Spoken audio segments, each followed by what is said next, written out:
Olá pessoal, estamos de volta para mais um episódio do Papeando com Pamplona. E hoje com uma grande novidade. Nós estabelecemos uma parceria com a Unifax, a Universidade de Salvador, para gravar episódios do nosso talk show aqui na estrutura, com os professores da universidade e também com convidados, sempre que possível, e fazendo isso, garantindo a continuidade do programa e também trazendo ainda mais esse compromisso de excelência acadêmica. Então, seja bem-vindo à Unifax, a parceria com o Papeando com Pamplona. E hoje, meus amigos e minhas amigas, eu tenho a honra, o prazer, o privilégio de entrevistar um professor apaixonante. Senhoras e senhores, com vocês, professor Menezes. Para mim, meu eterno professor Mazo. Ele foi meu professor quando eu ainda estava no antigo ginásio. Ele foi meu professor de religião e de OSPB. Isso revela também a minha idade. Ele era novinho, tinha quase a idade dos alunos, mas conseguia encantar. Eu costumo dizer que um professor tem de fazer uma conjugação de 3 verbos: seduz, induz e deduz.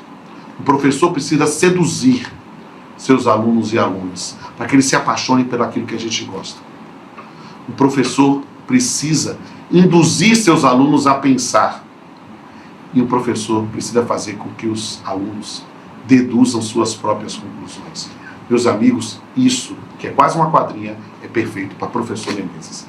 Ele foi um dos grandes responsáveis para que um dia eu abraçasse o magistério. E para mim, gravar um episódio do Papeando com Pamplona na Unifax, em que ele também é meu colega professor, é uma honra. Professor Menezes, bem-vindo ao Papeando com Pamplona. Muito obrigado, Pamplona. Eu faço isso com muito gosto. Enfim, gosto de acompanhar essa série de produção de conteúdos que você faz com a temática eminentemente jurídica, mas com repercussões sociológicas, filosóficas. Eu acho isso muito bacana. E já que você falou do nosso encontro lá, quando éramos muito jovens, tem que se remeter que é no século passado. No século passado, porque nós somos jovens há mais tempo do que muitas pessoas, do que os nossos alunos. Mas, meu amado, é uma satisfação enorme te entrevistar. E eu perceba, a gente grava o programa com antecedência, mas esse programa está entrando no ar em dezembro de 2024. É o meu presente de Natal. O presente de Natal é entrevistar o meu professor. Mazo, nosso programa é um programa que tem um corte epistemológico jurídico. Ele foi desenvolvido, nós estamos com 10 temporadas, né? E na época do meu pós-doc, a ideia de interface de direito e arte, a ideia de falar de direito com profundidade e mais leveza, e sempre com poesia. E hoje a gente está se permitindo abrir esse recorte, porque hoje nós vamos falar, sim, um mote do direito, de filosofia do direito, mas um mote relacionado à filosofia do desejo em Freud. Um contraponto à filosofia do direito. Vamos começar? Vamos papear? Vamos papear. E nessa ideia, em que consiste, em breves linhas, a filosofia do desejo em Freud? Isso foi uma brincadeira que eu fiz quando recebi o seu convite, né? Eu fiz na Unicamp, quando lá cheguei, em 90, deixando o Vieira, inclusive, naquele período, eu fiz uma especialização, porque já tinha passado a seleção do mestrado. Eu cheguei da minha primeira viagem à Europa retardatário, então o processo de seleção do mestrado já tinha passado e tinha uma especialização chamada Filosofia da Psicanálise. Por isso eu fiz a parceria em Filosofia do Direito. Ali eu estudei aquilo que eu já tinha abraçado como experiência de vida. Eu fiz análise muitos anos aqui em Salvador, e quando me deparei em São Paulo, no retorno da minha viagem, eu então decidi estudar e levar isso a sério, porque na Unicamp tinha um centro de investigação nessa direção.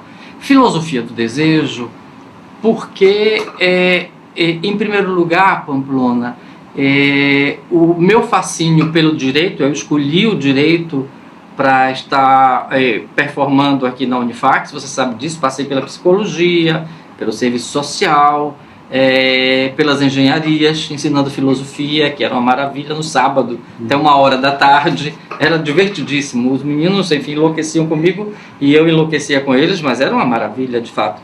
E elegi, priorizei, por conta das figuraças do Miguel e da Cris, e depois o pelotão de choque de professores muito bem preparados e tão heterogêneos, escolhi o direito. Mas o meu perfil, se você olha o meu currículo, ele é de uma formação que tem a ver uns 20 e poucos anos ligados ao pensamento de Freud, Sim. ligado à psicologia, Sim. porque o desejo é a força motriz do sujeito humano, né? Mas o desejo isolado não faz o menor sentido na obra de Freud, Sim. ao contrário do que se pensa, né? Quer dizer, o desejo e o dever é um binômio constitutivo do ser humano. A criança, qual é a palavra que mais a criança escuta quando está engateando? Quando começa a dizer os primeiros sons, a enunciar os primeiros sons, ela que está explorando o universo familiar, qual é a palavra que ela mais escuta? Qual será? Qual é? Sei lá. Não. Não. Não, claro. Não. Sim. Você próprio deve ter dito aos seus 2 filhos. Sim, com certeza. Muito não. Aos dois filhos humanos e aos 8 caninos. O impulso deles é se imporem como sujeitos de desejo. Sim. Porque o não era a disciplina. O não é a ideia de dizer assim, ó, o dever lhe ajuda a você sobreviver, cara. Sim. Então, quer dizer, se um bebê vai ali naquela tomada, né, explorar e tudo mais, meter o dedinho, não sabe do risco que está correndo. Não é o pai e a mãe que diz não. Né? Então, o não assusta, o não mostra autoridade, o não aponta limites para o comportamento do sujeito, o não indica que o outro está ali e o outro impõe também, mais do que o seu próprio desejo, um acordo coletivo. Ó, você pode até estar afim de, mas você tem que respeitar os limites e as circunstâncias. Certo. Então, este binômio para Freud, ele é constitutivo do ser humano, em qualquer texto de Freud que você pegue. Por exemplo, um texto ultra primitivo, não é? Que se chama Entwurf, que é a estrutura de uma psicologia científica, um texto lá de 1890, 91, 92, né? Ali Freud pega a amamentação, não é? E Freud vai dizer que o bebê deseja agarrar o peito da mãe, não é? E se tivesse dentes, o devorava. Palavras do próprio Freud retomando um iluminista do século XVIII, o Denis Diderot, um romance famosíssimo de Diderot. Freud é um leitor dos iluministas, não é? Aí traz para dentro da sua obra para dizer, ó, aqui temos uma pulsão, não é? Uma vontade de domínio, uma vontade de se satisfazer uma força que emana de dentro de si mesmo, e é preciso que a mãe, em um determinado momento, tire o bico do peito, da boca do bebê. O bebê vai chorar, mas o bebê vai aprender que os limites estão estabelecidos desde quando ele é imberbe. E isso aí já me, sabe, ilumina numa pergunta que eu queria fazer, porque já me parece muito claro, né? Mas eu queria que você aprofundasse por que essa filosofia do desejo em Freud pode se constituir um contraponto à filosofia do direito. Por quê? Porque eu quero entender o papel da psicanálise aí. Se a psicanálise ela é contrária ao direito ou um diálogo é possível? Não, definitivamente um diálogo é possível. Sim. Freud é um amante de Kant. Atenção, Kant é um grande renovador do direito moderno, claro. Né? Quem coloca os fundamentos do direito moderno. Quando a gente trabalha com dignidade, a gente sempre fala daquela frase fundamental de Kant, né? Que as coisas têm preço e as pessoas têm dignidade, ou seja, a ideia que é de fundamentação metafísica dos costumes. Mas eu queria entender como é que a gente vai fazer essa conexão, porque Freud, quando pensa o sujeito humano, ele entende a sua... Deixa eu ver se eu fiz uma boa leitura de Freud. Ele entende a sua realização como uma espécie de quê? De liberou geral? Não. Em absoluto. Não. Em absoluto. E aí eu quero entender que talvez esse diálogo esteja por aí, talvez. O que Freud faz é reconhecer a partir disto que não foi ele que inventou, Sim, como categoria conceitual, que é o inconsciente, né? Você no poema fez a leitura ali, mostrou a força do inconsciente, etc. Quer dizer, nós humanos não somos irracionais. sim. Mas nós, humanos, não estamos o tempo inteiro guiados pelo registro da racionalidade. Certo. Nós estamos guiados pelo registro do inconsciente. Certo. São forças que a gente desconhece e que nos possuem. Eu penso aquilo que eu não queria ter pensado, eu falo aquilo que eu não queria ter falado, eu me pego tantas vezes dizendo que, pô, desculpa, cara, não era isso que eu queria dizer. Eu meto os pés pelas mãos, Sim. faço coisas que não gostaria de ter feito. Né, me arrependo. O bom é a magia desse perdão, me desculpe, não considere isso não, pega leve comigo, etc. Fiz uma bobagem, enfim. Porque o que não somente Freud, mas sobretudo ele, né, já que eu sistematizei os 20 anos da minha formação no pensamento freudiano. Então, assim, Freud pensa o sujeito humano como uma fonte inesgotável de pulsões, que a gente poderia denominar de desejo. O que é o desejo, não é? É uma metáfora que eu adoro, que um grande professor, o Luiz Roberto Monzani, que foi meu orientador na Unicamp, dizia: é a gravidez do futuro. Eu agora comi um polvo, eu agora comi um bacalhau, mas aquilo ali é momentâneo, a minha satisfação.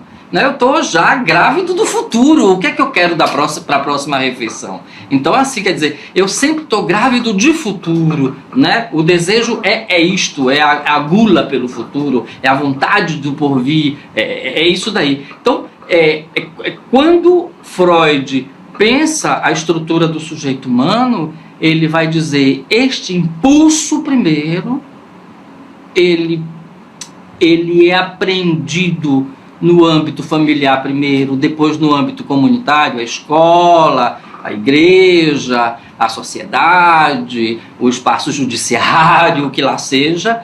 Ele aprende que o desejo não é somente dele, não é? Tem língua, tem religião, tem escola, tem polícia, tem judiciário, não é?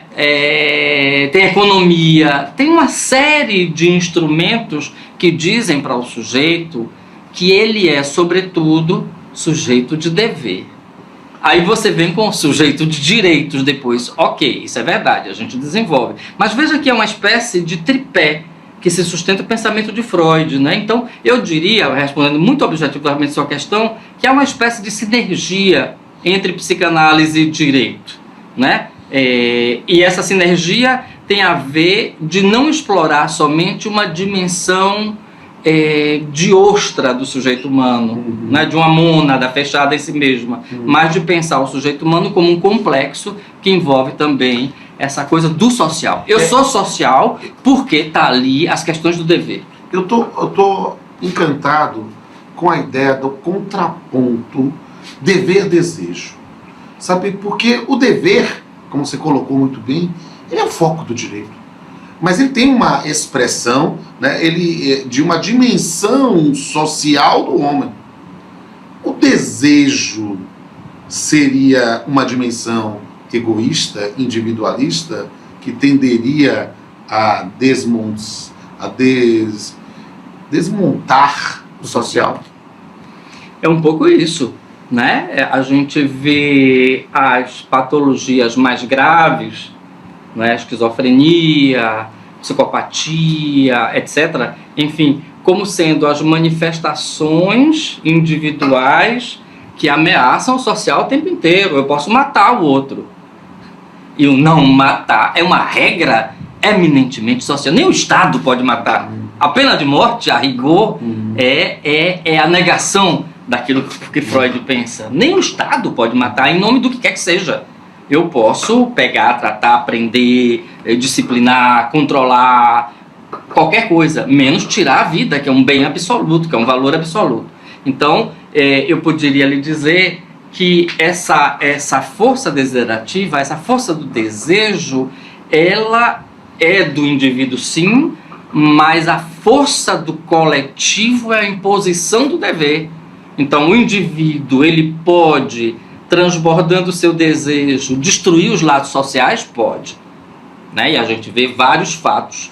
Né? Os cadernos policiais dos jornais nos mostram isso. A literatura de crime mostra exatamente isso. Os fatos na televisão nos mostram isso. Mas o que é fato é que a força social que vem através da moral, da ética, da disciplina jurídica, da força policial, da escola, etc., são instrumentos socializadores que vão adocicando a força do desejo e se impondo à força do desejo. Portanto, Freud reconhece que sem isto nós viveríamos num estado de natureza. Mas eu queria entender, a minha leitura de Freud é uma leitura incipiente, uma leitura de curioso, não é de estudioso, mas há uma referência no pensamento de Freud que me parece interessante para fazer uma provocação. Eu estou aqui para aprender, porque não soa exagerado dizer com Freud que a única forma de nos socializarmos é pagando o preço da neurose, pagando o preço da nossa neurose? Eu acho que aí não é ele nem fazendo a proposição, é ele fazendo o reconhecimento. É fazendo um diagnóstico, digamos assim, simples assim, né? Ontem eu vi um vídeo delicioso no TikTok, né? Eu também vejo o TikTok. Professor antenado com a modernidade. Eu também vejo o TikTok, até falar a linguagem dos meninos e tudo mais, para me divertir também. Mas um bebê de 1 ano e meio, não tinha mais que isso, a menininha, né? Com o irmão mais velho, que tinha uns 5 anos, no colo do pai. A menina naquela fase está apaixonadíssima pelo pai. O pai abraçado com o menininho, beijava o filhote, dizia meu preferido, meu delicioso. Embora a menina não entenda ainda essa semântica, mas ela está sacando que está rolando uma preferência ali do pai pelo irmão dela. E o amor da vida dela é o pai. Então ela o tempo inteiro vinha para dizer, ele não, sou eu em primeiro lugar, tira ele daqui. Né? Então eu poderia dizer, nesse triângulo amoroso que está aí, o irmão, o pai, a filhota, nós estamos vendo as contradições próprias emocionais do sujeito humano, experimentando uma primeira organização naquela garota de 1 ano e meio. Então, o Freud vai dizer como é que essa garota vai resolver esses problemas. Não há previsibilidade, tá? Em primeiro lugar. O que ele vai dizer são possibilidades. A gente encontra vários tipos de adoecimentos psicológicos, né, nos quais a gente vê o encaminhamento que o sujeito deu para a sua dor. Porque não é fácil, você acorda, Pamplona, você é 50 e mais, eu é 60, acordo e digo assim, 70% do que eu estou a fim de fazer no dia de hoje eu não faço. 80% do que eu faço são os compromissos sociais.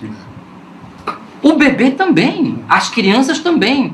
Isso, para ter um equilíbrio e negociar consigo mesmo e com os outros uma mínima pacificação dos conflitos internos e externos, dá trabalho. Então, e é isso que Freud diz, né? A neurose é justamente isso, né? Eu entro numa espécie de vala provisória de uma tristeza, de uma melancolia, de uma insatisfação incurável, como se fosse uma ferida que não fecha, né? Que me constitui, mas aí eu vou ter a possibilidade de buscar bálsamos, de criar alternativas, de buscar soluções paliativas para esse meu sofrimento que é constitucional. É constitucional. Eu sou neurótico, constitucionalmente falando.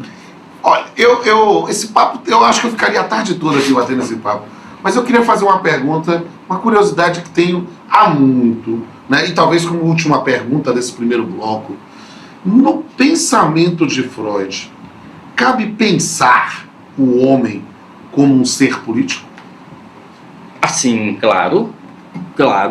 Esse trabalho foi feito por vários estudiosos. Eu, no meu doutorado, eu reuni algum desses estudiosos e fiz uma proposição com o nome de cultura. O que Freud quer trabalhando com cultura se ele está fazendo psicodiagnósticos? Né? O papo dele é clínica.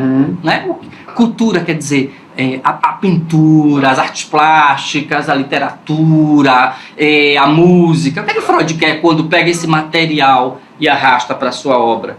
É isso que foi a minha dissertação de mestrado. O doutorado foi uma crítica, a crítica que Michel Foucault faz à obra de Freud. Mas o que eu tentei responder ali foi exatamente isso, né? De propor que não há saída para o ser humano a não ser construir caminhos que sejam minimamente coletivos. Não há saída. Seja em família, seja em grupo de amigos, seja em grupo de companheiros de trabalho, seja com ideais humanitários, tipo a gente que se associa a questões que a ONU propõe e assim por diante. Quer dizer,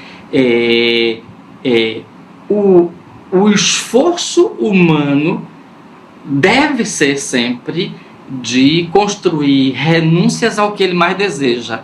E Freud é muito esperto nesse sentido. Ele escreveu vários textos sobre cultura, e escreveu um que se chama Totem e Tabu.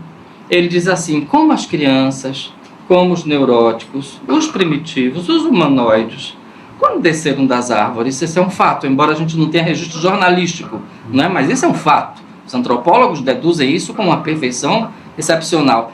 Quando desceram das árvores, tiraram as patas do chão, transformaram isso nesses instrumentos excepcionais que são as nossas mãos, suspenderam o nariz, olharam para o horizonte de cima, né? E olharam para o lado, viram que o outro estava fazendo a mesma coisa. Primeiro fato impactante é: meu inimigo está concorrendo pelo meu alimento, está concorrendo pelas minhas fêmeas, né?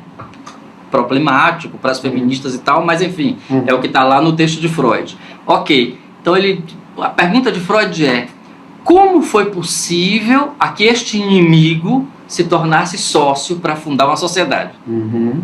Essa mesma pergunta reinauguramos a cada nascimento. Acho que é por isso que Hannah Arendt diz que a criança é um milagre. Um milagre por quê? Porque reinventa a possibilidade de a coletividade humana se refundar, né? Que não é fácil, não é simples. Olha o que ontem aconteceu, por exemplo, no Oriente Médio, né? Quer dizer, gente que está na mesma região não se entende sobre a ocupação daqueles territórios e sobre a divisão das riquezas daquele território e das tradições daquele território, né? Quer dizer, a ideia de criar dois estados, né, é uma ideia lúcida. Por que não se implementa?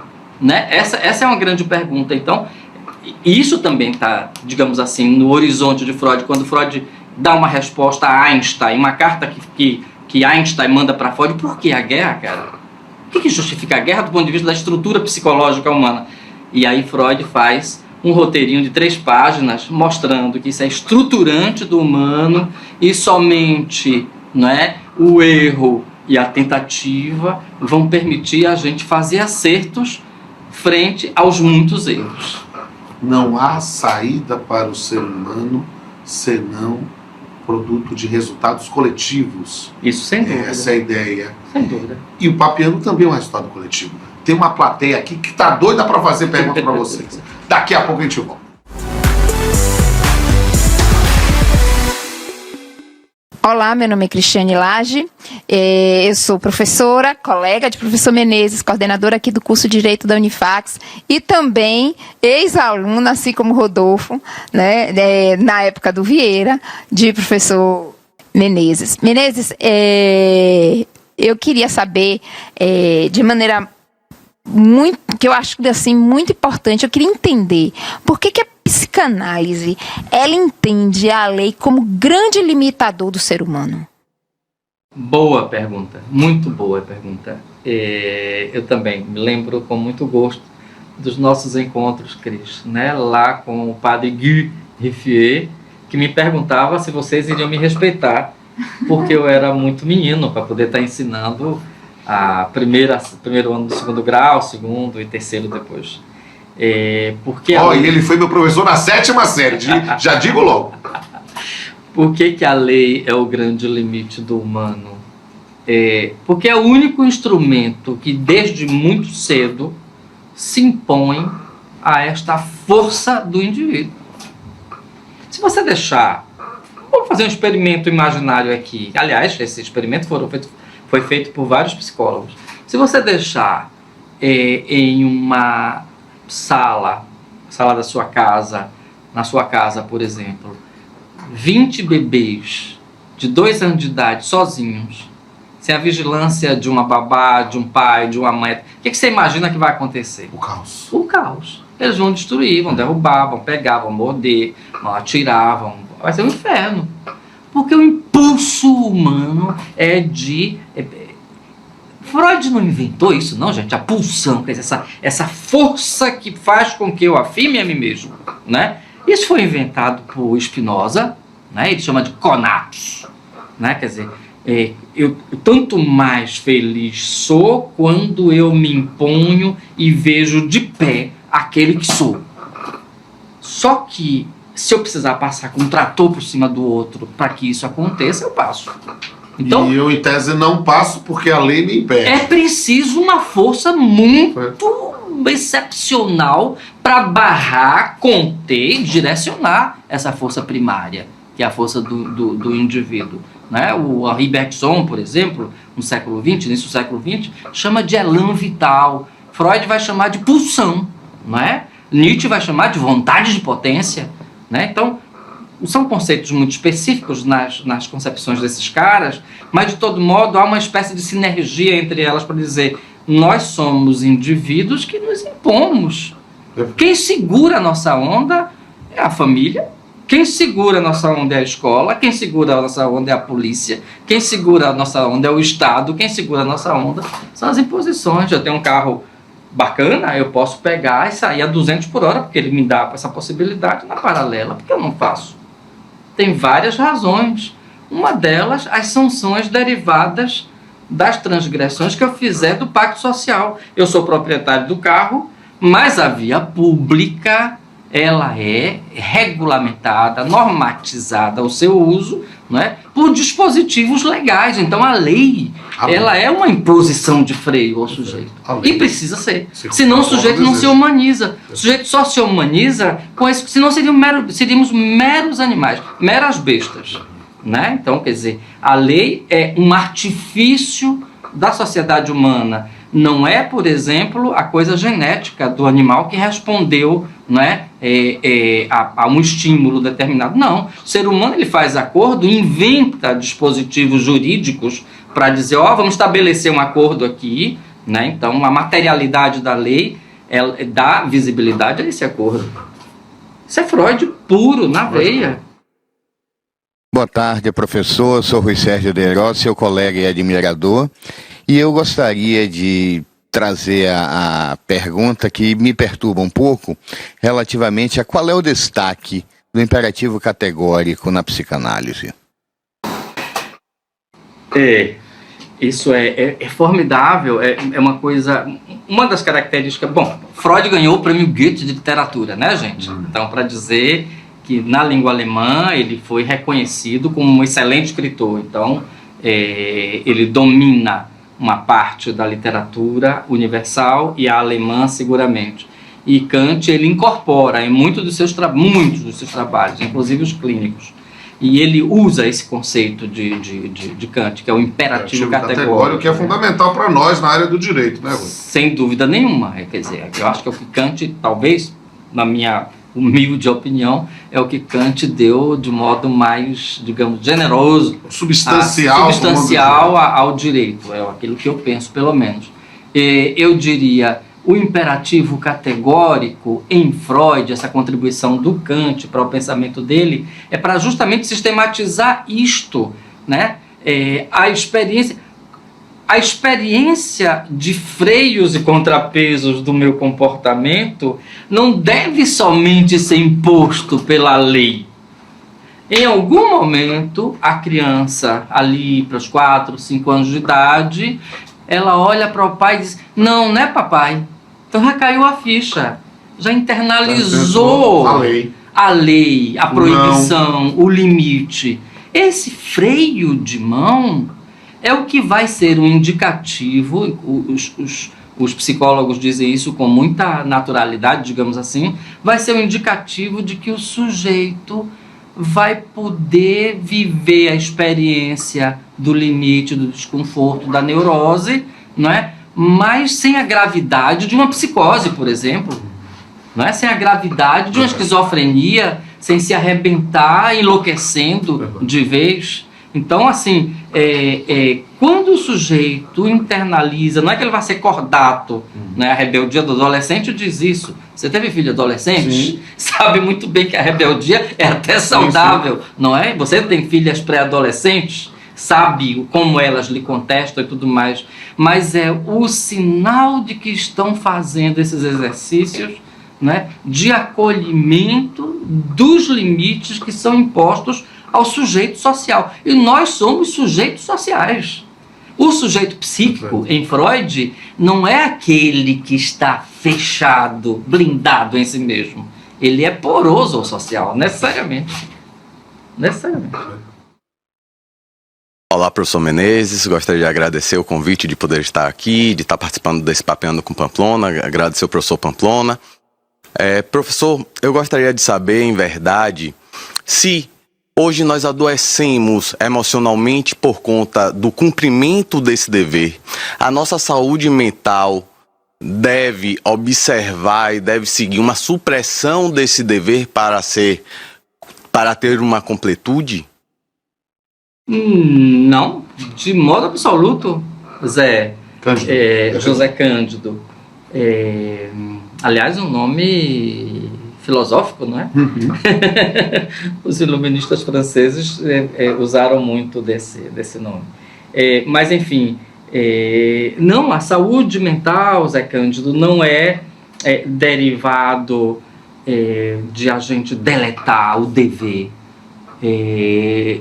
Incorporar o dever na medida em que dê uma espécie de baliza aos nossos desejos que não são transbordantes. Eu sou um sujeito de desejo, eu tenho as minhas fúrias. Eu imagino, por exemplo, se o meu sobrinho, que tem 12 anos, brincando lá no playground, um garoto de 18 anos, dá supapos no meu sobrinho, e eu sei disso, psicologicamente, eu vou querer invadir o prédio do meu sobrinho, arrebentar a porta da casa do menino e lutar eu com o menino, com as armas que eu tiver. Psicologicamente vai ser assim, né? Mas, do ponto de vista social, do ponto de vista legal, do ponto de vista da sociabilidade, eu jamais posso fazer isso, né? Eu vou ter sempre que negociar, mesmo que o menino esteja errado. E se o menino cometeu alguma infração, usar os dispositivos legais para levantar isso. Então não é simplesmente deletar o aparato legal, deletar a autoridade do pai. Os pais, por exemplo, hoje, quando pegam... As crianças estão na mesa. Eu tive essa experiência domingo passado, né? Uma criança de 1 ano e 2 meses na mesa, minha sobrinha mais jovem, minha sobrinha neta, porque eu já sou tio-avô, né? Minha sobrinha neta ali na mesa... E os pais querendo conversar, querendo bater papo, rir, etc, coisa e tal, e Malu absolutamente na dela. Não, eu tô aqui, me vejam, ó, o meu ego é desse tamanho, e a minha fúria desiderativa se impõe, etc. O pai, para poder se ver livre daquilo que viveu o dia todo, que ele experimentou o domingo todo, Malu naquela fúria, liga o celular, toma, pacifica a menina, distrai a menina. Por que os franceses conseguem? Eu fico me perguntando, por que os franceses conseguem as crianças, colocar as crianças na mesa de qualquer classe social, hein? É impressionante. Eu conheço alguns, enfim. Por que eles conseguem colocar à mesa as crianças e elas não perturbam os adultos? Elas participam da celebração da mesa, da comida, comentam a comida, né, os papos dos adultos caminham lateralmente, etc. Mas elas não fazem um estardalhaço. Há uma cultura que diz assim, ó, não, lugar de criança, lugar de adulto, vamos separar, vamos respeitar. Há regras. Então, a cultura francesa parece que oferece esses elementos. A nossa cultura, ela não sabe como lidar com esse bicho solto que são as crianças, né? A gente não aprendeu ainda isso. São raras as famílias em que se evita dar o celular para poder anestesiar a criança, né? Mas acolher no ambiente dos adúlteros né? Essa possibilidade de dizer, olha, estamos aqui numa comunidade da qual você participa, ofereça o que você tem, mas não com a força como nasce. Essa é uma questão muito grande para a gente refletir. Só isso seria um episódio específico do Papeando. Olá, meu nome é Guilherme Monteiro, eu sou estudante aqui da Unifax e é um prazer estar aqui com o senhor professor Menezes e aqui com o professor Pamplona também. E acerca da obra de Freud, eu tenho um questionamento quanto a qual seria a pretensão dele em comparar o primitivo com o neurótico e a criança. Atualizar uma tese que está na antropologia, não é? Que diz que a estrutura humana já está lá nas cavernas, né? Quer dizer, as mesmas aspirações humanas de segurança, de comunidade, feito pela família, de proteção, de associação para combater as ameaças da natureza, de pacificação dos conflitos entre os sujeitos integrantes, né, daquela pequena comunidade, etc. Então, a estrutura humana já está ali, né, do ponto de vista emocional. A criança é um pequeno primitivo, né? O neurótico que somos um pequeno primitivo, num certo sentido. E os sonhos, nossos sonhos, revelam isso. A gente faz filmes de terror com os nossos sonhos, né? A gente mata as pessoas que a gente mais ama nos nossos sonhos, né? Então, quer dizer, aquilo que os primitivos colocavam na motilidade, quer dizer, na ordem prática do convívio, etc., nós, na imaginação, fazemos quando dormimos. Mas quando dormimos, nós não estamos agindo, nós estamos sonhando e elaborando com os sonhos essas emoções que estamos experimentando, né? E Guilherme, é muito interessante a sua pergunta e olha, eu vou dar um spoiler, aguarde, tá vindo um episódio aí sobre criança como sujeito de direitos. Fique ligado. Boa tarde, professor Menezes, eu sou Lucas Mesquita e eu queria saber por que, para Freud, a família é fonte de tanto sofrimento, dor e tensões internas. Porque pai e mãe, Lucas, são os nossos primitivos objetos de amor e de ódio. Simples assim. A gente ama e odeia de forma ambígua os nossos pais. São os nossos dois primeiros amores, mas são as pessoas que logo nos frustram. Dizem não, né? Dão o corte e assim por diante. Imagine para o bebê que ainda não fala, tá com fome, tá com medo, tá com frio, tá sozinho. O bebê acorda e começa a berrar. Chega a mãe e dá o peito. Pronto, ali é o consolo.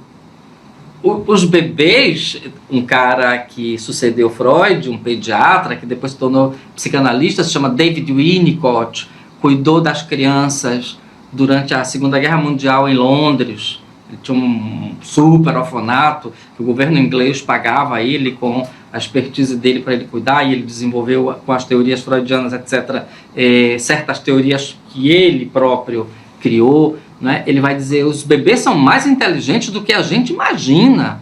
Capacidade de elaboração de um bebê, mesmo não falando, é impressionante. Tem que ver as reações dos bebês. Então você imagine, o bebê tem o peito da mãe, que consola ele momentaneamente, a mãe pega ele, já adormecendo, deixa lá no berço e se manda. Esse bebê vai acordar furioso se deixar a mãe sair do quarto. Vai acordar furioso, e naquele átimo, ou naquele tempo em que fica sozinho, não é?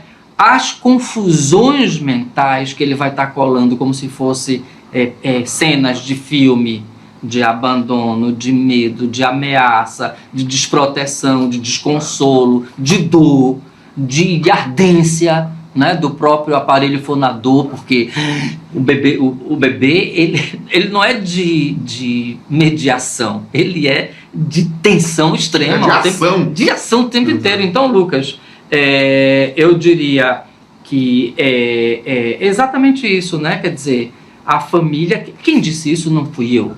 É um literato mexicano, prêmio Nobel de Literatura, se chama Octavio Paz. Octavio Paz escreveu uma obra de 56 volumes, cada volume tem uma coisa assim, eu tenho em casa, não dei conta ainda de tudo, até envelhecer bastante, espero dar conta de tudo, mas tem um volume só sobre Freud. Esse volume sobre Freud eu botei a lupa em cada sentença, porque é maravilhoso, realmente me capturou desde cedo, e depois é um literato que se debruçava sobre o pensador que eu escolhi para me especializar.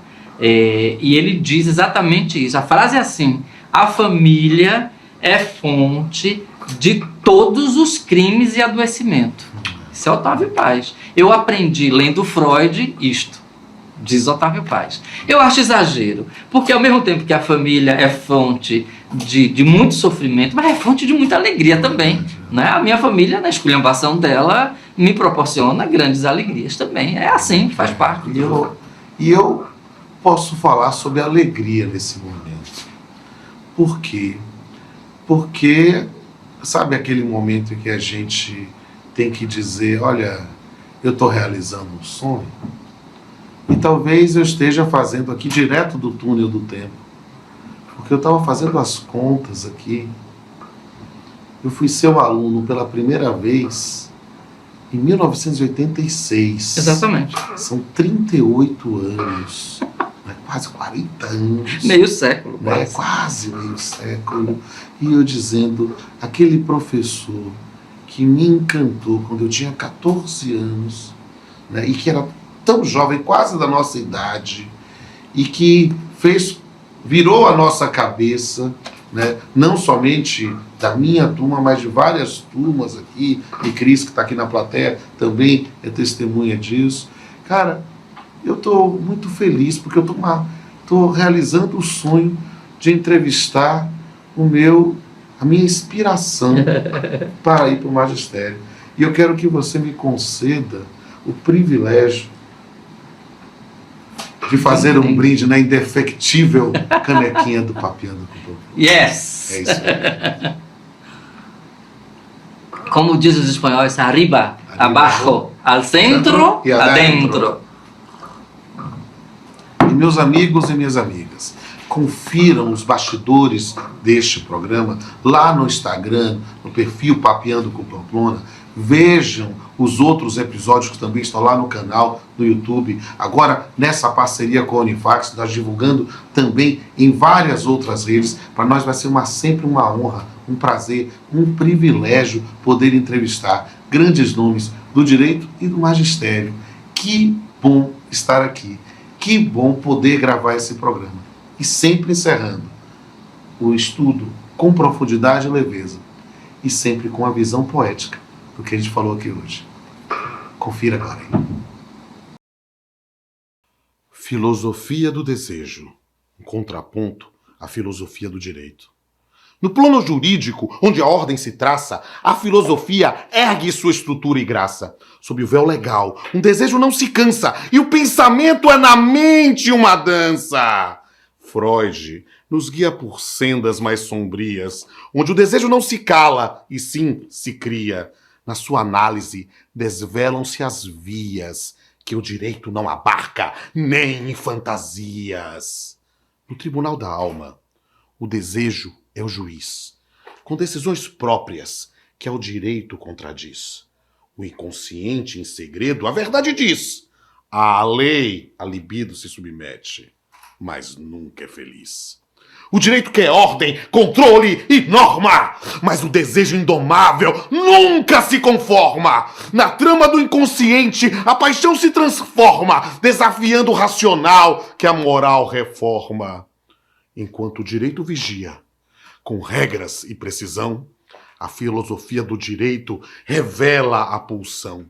Em cada ato reprimido, um grito, uma visão, que escapa ao domínio da lei e da razão. Assim, o contraponto se tece irrefreável entre a lógica jurídica e o desejo implacável. Na encruzilhada do ser, anseia-se por um diálogo vasto e astuto entre a ordem e o desejo, onde o humano é o absoluto.